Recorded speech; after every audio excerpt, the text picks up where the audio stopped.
200-300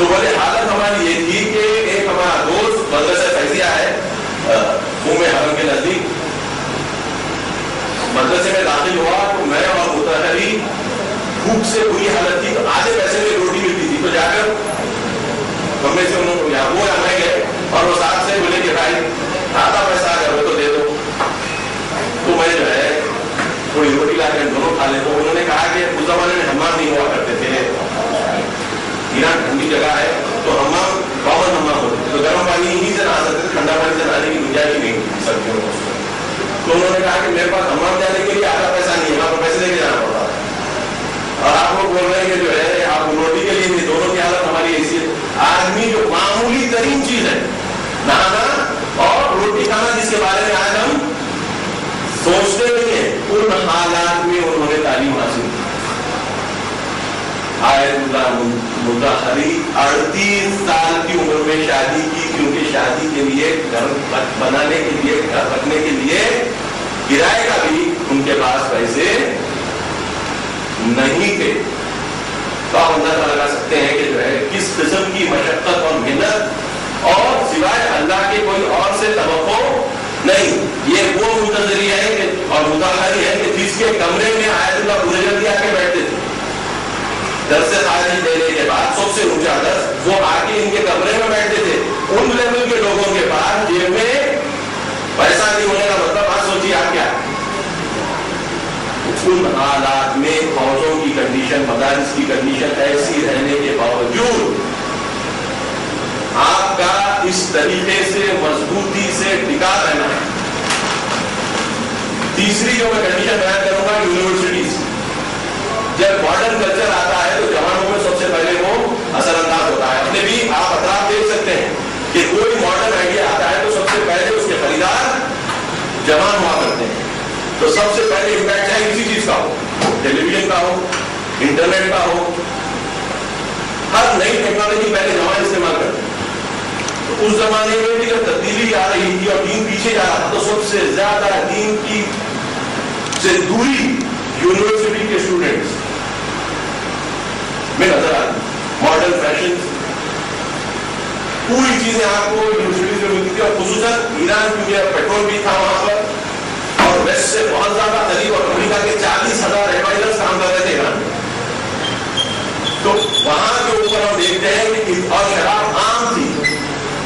سب سے دنیا میں بتاتے ہیں کہ سستی شراب ایران میں ملتی، سبسڈائز شراب جس کو بولتے ہیں.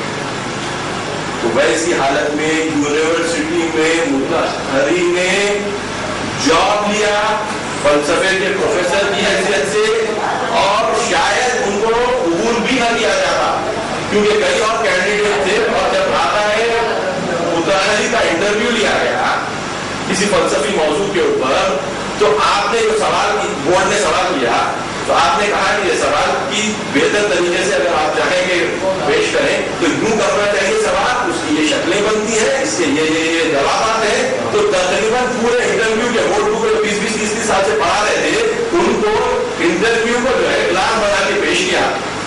تو انہوں نے جواب یہ کہا کہ ہم آپ کو 100 دے سکتے ہیں، اس سے زیادہ نہیں دے سکتے، ورنہ تو آپ نے انٹرویو کے لیول کے اوپر ہم کو جواب نہیں دیا. ایسی باتیں بتائی کہ ہم بھی نہیں جانتے تھے. تو یہ لیول کے اوپر میرے اور ایک استاد آیت اللہ جوادی عاملی بتاتے ہیں کہ جب آپ انٹرویو کے لیے آئے تھے تو میں تہران کے مدرسے میں پڑھ رہا تھا، اور اسی مدرسے میں آ کر وہ رکے تھے، وہیں سے انٹرویو دینے کے لیے گئے تھے، وہیں سے انٹرویو دے کر واپس آئے تھے. تو اتنے خوش تھے، آدھا حوضہ چھوڑ رہے تھے ان کا. تہران کی یونیورسٹی میں آ رہے تھے جہاں کے اوپر بہت زیادہ ماحول خراب تھا، لیکن ایک اپنا ذمہ داری اور وظیفہ سمجھ کر انہوں نے راستہ اختیار کیا، اور یونیورسٹی میں جا کر جو انہوں نے خدمات انجام دی اور جو فکر پیش کی وہ اتنی زیادہ مبذول تھی کہ دوسرے لوگ ڈپارٹمنٹ کے تھے جو عام طور پہ خدا کے نہیں ہونے کے بارے میں گفتگو کرتے تھے، بے بس ہو کے ایک مرتبہ آغاز کو جو ہے چاقو سے مارنے کے لیے آیا، کیونکہ دلیل سے نہیں توڑ سکتے تھے تو بولے کہ حملہ کر کے ختم کریں. آپ اندازہ لگا سکتے ہیں کہ ایک پروفیسر دوسرے پروفیسر کو اگر چاقو لے کے آ رہا ہے تو کس لیول کے اوپر آگاہ کی فکر کی ہوگی کہ وہ لوگ بے بس ہو کر اس قسم کا کام انجام دینے پر مجبور ہو رہے. آپ ایک عجیب قسم کی فکر آپ کی رہی، اور اس کی بنیاد اگر آپ جا کر دیکھیں آیت اللہ